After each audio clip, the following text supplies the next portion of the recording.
You know, this is probably the most high-profile thing you've done in like over a decade in pro wrestling. In pro wrestling, yes. Yeah, where did you go? Like we saw you. I've owned companies. Okay. I did a lot of high profile things. I was, on covers of magazines and things like that. But for my philanthropic ways and for my entrepreneur ways, I was on, I owned Westlake Medical Billing. I'm here in Westlake Village now in California. And Sure. people know me here for what I've done in the business community.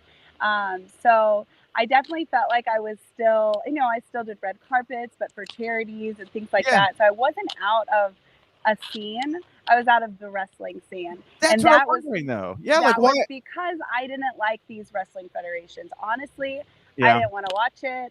I wasn't interested. And so, like I said, when I went out and accepted this award for my dad, I was like, this is it. This is what we've been waiting for. I didn't know this was coming back.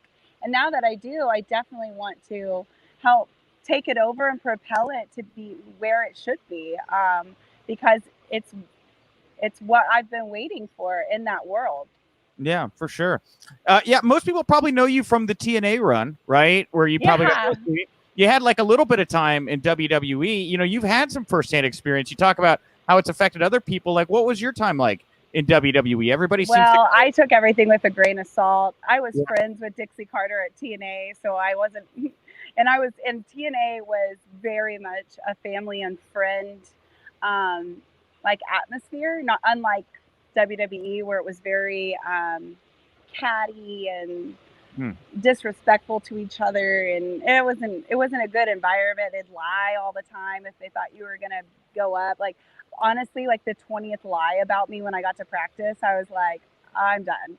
I just left. I was like, they're like, you're about to be on TV. And I was like, I'm good. Like, I don't want to work around this environment. And honestly, I don't think it was the people. I think it was the environment. Like, it was everybody else was doing it. So somebody that was good would normally want it would too. Like the Bella twins were some of my best friends. Nicole used to babysit my son, and Bree was like my bestie that I went to concerts and did everything with. So I definitely missed them more than anything when I left. But I found the love of my life, Grant. I tried to live a normal life for like 5 minutes. Then TNA called. And when I saw them, when I met the beautiful people, we became like best friends day one. Yeah. I was like, this is what I want to do. I was actually on my way to the airport with my husband again, and he was dropping me off again. I was going to be gone for days, and they were taking me out of the beautiful people, making me a solo and making me the world champ. And I was like, I don't want to do that. Like, I don't have a big ego. I like to build people up. So I liked being in my little group. I liked being the big dumb one, which was very far from who I am. Sure. And it was just funny. It was a funny, like character that I thought was fun playing.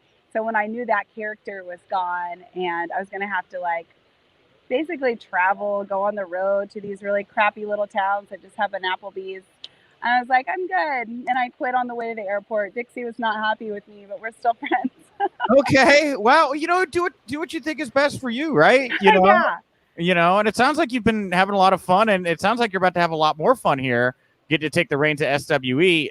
So hopefully here as this thing plays out, I'd love to bring you back and maybe talk a little bit more as this experiment kind of plays out for you here. This is very exciting endeavor right now, Lacey. So where can people go?